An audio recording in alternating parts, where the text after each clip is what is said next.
네, 안녕하세요. 테리의 딥러닝 톡 테리입니다. 오늘은 갑자기 제가 얘기를 하고 싶은 주제가 생겨서 바로 어제 녹음을 했는데 오늘 또 이렇게 마이크를 잡게 되었습니다. 뭐 어떤 것에 대해서 얘기를 하려고 하냐면요. 요즘 많은 분들이 딥러닝을 배우시잖아요. 딥러닝을 배우시는데 어, 뭐 다른 거 다 건너뛰고 이제 딥러닝만 배우시고 이거를 본인의 현업에 적용하고 싶으신 분들이 많으세요. 그런데 사실 꼭 딥러닝을 써야 되느냐를 생각해 보면은 딥러닝이 가장 좋은 해결책은 아닐 수가 있거든요. 아닐 수가 있는데 근데 이제 그럼에도 불구하고 딥러닝을 쓰시겠다는 거죠. 왜냐하면 내가 아는 게 딥러닝밖에 없으니까. 혹은 딥러닝이 가장 뛰어난 알고리즘이라고 하니까. 그래서 제가 오늘 거기에 대해서 좀 갑자기 말씀드리고 싶은 게 있어서 딥러닝과 장비병이라는 주제로 한번 얘기를 나눠보려고 합니다. 그러니까 오늘 얘기는 무슨 머신러닝 강좌가 아니고요.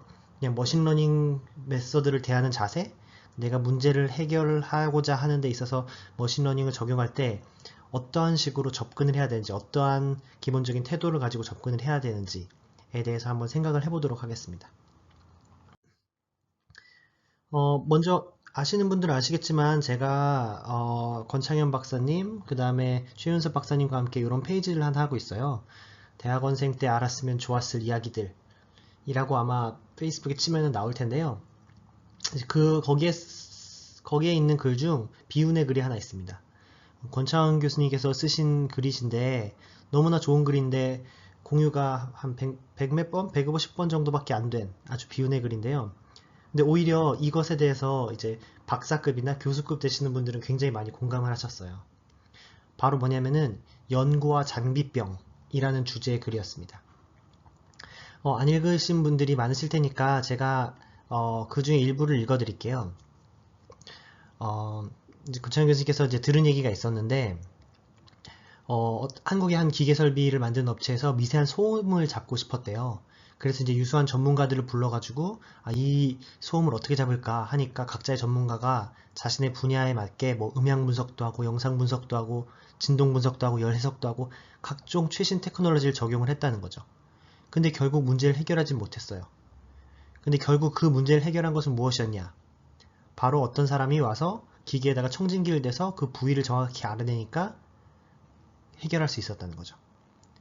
결국은 그 문제를 해결하는데 가장 적합한 도구는 뭐 열해석, 진동분석, 최신의 논문 이런 게 아니라 청진기였다는 얘기예요. 근데 사실 이러한 함정들이 굉장히 빠지기가 쉽거든요. 그러니까 만약에 뭐 박사가 되거나 아니면 내가 뭔가 배운 게 있어요. 그러면은 사람들이 이제 고집을 하게 된다고요. 내가 가진 걸로 뭔가를 해결하고 싶다. 그러니까 내가 가진 이걸 가지고 해결할 수 있는 문제가 무엇일까? 이렇게 이제 그리고 억지로 막 엮으려고 그래요. 내가 처한 문제랑 내가 아는 것을 막 엮으려고 그래요. 근데 문제는 뭐냐면은 그 문제를 해결하는 데 있어서 가장 좋은 방법이 여러분이 가진 기술이 아닐 수도 있다는 거죠. 예를 들어서 저는 뭐 머신러닝 중에서 딥러닝을 배웠어요. 근데 딥러닝이 텐서플로우를 이용하는 게 꼭 그 문제를 해결하는 가장 좋은 방법이 아닐 수 있어요. 그냥 리니어 리그레션이 가장 좋을 수도 있다고요. 이거를 먼저 아셔야지 되는데 그냥 내가 아는 거니까 적용해 봐야 되겠다. 억지로 아무리 해봤자 그럼 억지로 하다 보면 딥러닝이 안 되네? 그럼 이거보다 최신에 나온 뭐 레스넷이라는 걸 해볼까?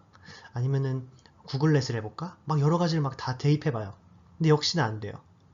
왜지? 아직 뭐 좋은 방법이 개발이 안 됐나? 라고 생각하시겠지만 사실은 여러분들이 정확하게 가장 적절한 청진기 같은 기술을 적용을 하지 못했다는 거죠. 적정 기술을. 이 글에는 이런 말도 나오는데 예술가들이 하는 말 중에 하나가 기교가 끝나는 순간 예술이 시작된다 라고 얘기한다고 해요. 그러니까 학생 때는 여러 기술을 막 열심히 배우시고 나중에 예술을 할 때는 그걸 다 잊어먹고 정말로 여기에 집중을 하는 거죠. 굳이 막 손을 빨리 움직일 필요도 없고 굳이 막 현란함을 보여줄 필요도 없고 그건 이제 기본 실력을 갖고 있은 채 가장 좋은 것, 그 상황에 가장 적합한 것을 표현을 하면 돼요. 네, 이런 머신러닝도 마찬가지인 게 다양한 것들 배우시고요. 다양한 경험들 쌓으시고 문제를 딱 처했을 때 그것에 가장 적합한 것을 이제 알아가시면 된다는 거예요. 그러니까 적용해 가시면 된다는 거예요. 꼭 최고의 막 현란함을 보여줘야지 가장 좋은 예술 혹은 좋은 문제 해결책이 되지 않는다는 거죠. 그러니까 어떤 분들은 이런 얘기를 그냥 단순히 마치 뭐 기초가 중요해, 넌 수학부터 다시 배워야 돼, 뭐 이런 식의 아주 원론적인 얘기로 생각하시는데, 그게 아니라 정말 프랙티컬하게도 딥러닝을 쓰실 필요가 없다니까요. 딥러닝 성능이 안 좋을 때가 많아요. 딥러닝 성능이 좋을 때는 언제냐면은 세상의 모든 데이터 다 가지고 있을 때, 이럴 때. 그리고 내가 아는 방법으로 잘 안 될 때. 그러니까 여러분들이 알고 있는 사전 지식이 만약에 그 여러분들이 푸는 문제에 잘 적용만 된다면은 여러분들은 훨씬 적은 데이터로 훨씬 더 스마트하게 문제를 해결하실 수 있습니다. 이거는 이제 어제 제가 블로그에서 읽은 글인데, 그 네일 러렌스라고 셰필드 대학 교수가 가우시안 프로세스의 대가 중에 한 명이죠. 그분이 이제 하신 말씀이 데이터 사이언스는 프로그래밍이 아니라 디버깅이다 라고 말씀을 하셨어요. 이게 무슨 얘기냐면은 보통 사람들이 막 뭔가를 현란한 프로그램을 만들어서 자동 기계에다가 데이터를 딱 넣으면 정답을 만들어 줄 거라고 생각하잖아요. 근데 데이터 사이언스는 그런 게 아니라는 거죠. 데이터 사이언스는 그냥 먼저 넣어보고 이거 왜 안 되지? 조금 고쳐보고 넣어보고 왜 안 되지? 넣어보고 이렇게 점진적으로 디버깅을 해 나가는 과정이 바로 데이터 사이언스라는 거죠.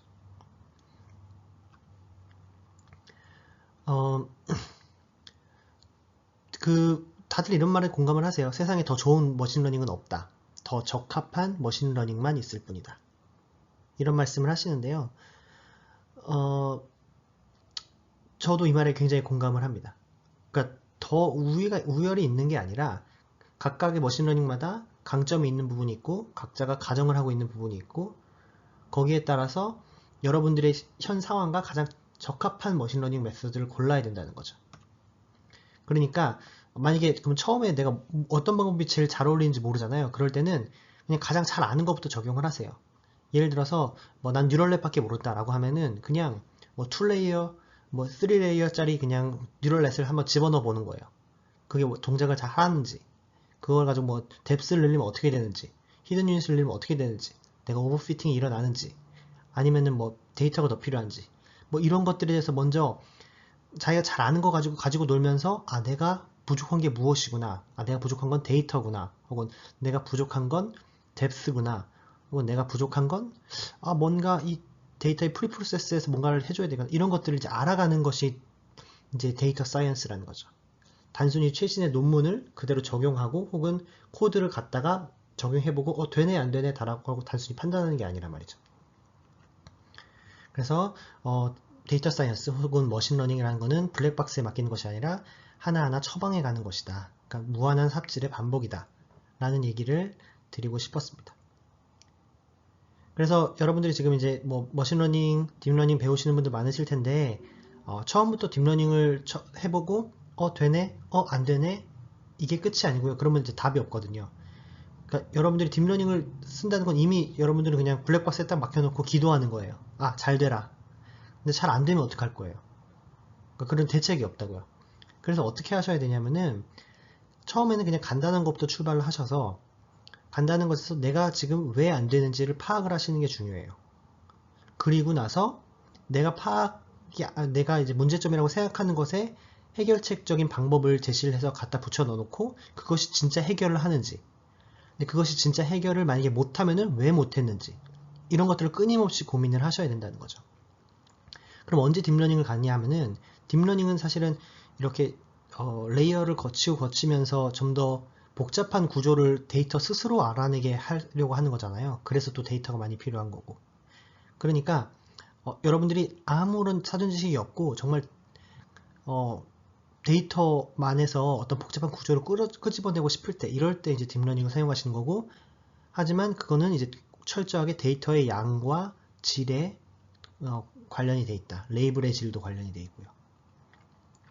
그래서 처음부터 딥러닝 사용하지 마시고 그냥 본인의 판단에서 내가 정말 충분한 데이터가 갖고 있느냐, 내 데이터가 노이즈가 확실히 적으냐, 예를 들면 사진이 있으면은 사진이 정말 그 오브젝트에 딱 맞게 이렇게 크롭이 잘 돼 있고, 그러니까 딱 잘 잘려져 있고, 거기에 대해서 뭐 그 다양성, 베리에이션이 많이 없고, 그렇기 때문에 나는 정말로 이 데이터만에서, 이 로우 픽셀에서 정말로 내가 원하는 태스크까지를 연결할 수 있는 엔드-투-엔드 런이 가능한 정도의 데이터의 양과 질을 갖고 있느냐, 이런 것들을 먼저 생각해 보시고 작은 것부터 시작해서 딥러닝까지 올라오시는 게 좋다라고 말씀을 드리고요. 꼭 작은 거, 그러니까 심플한 걸 적용했을 때 70%가 나왔는데 그럼 딥을 가면 꼭 80%가 나오냐? 꼭 그건 아닐 수 있다 라는 것을 말씀드리고 싶어서 오늘 이렇게 말씀을 드렸습니다. 모든 이야기의 시작은 여기 이제 연구와 장비병이라는 이 권창현 교수님의 비운의 글이었으니까요.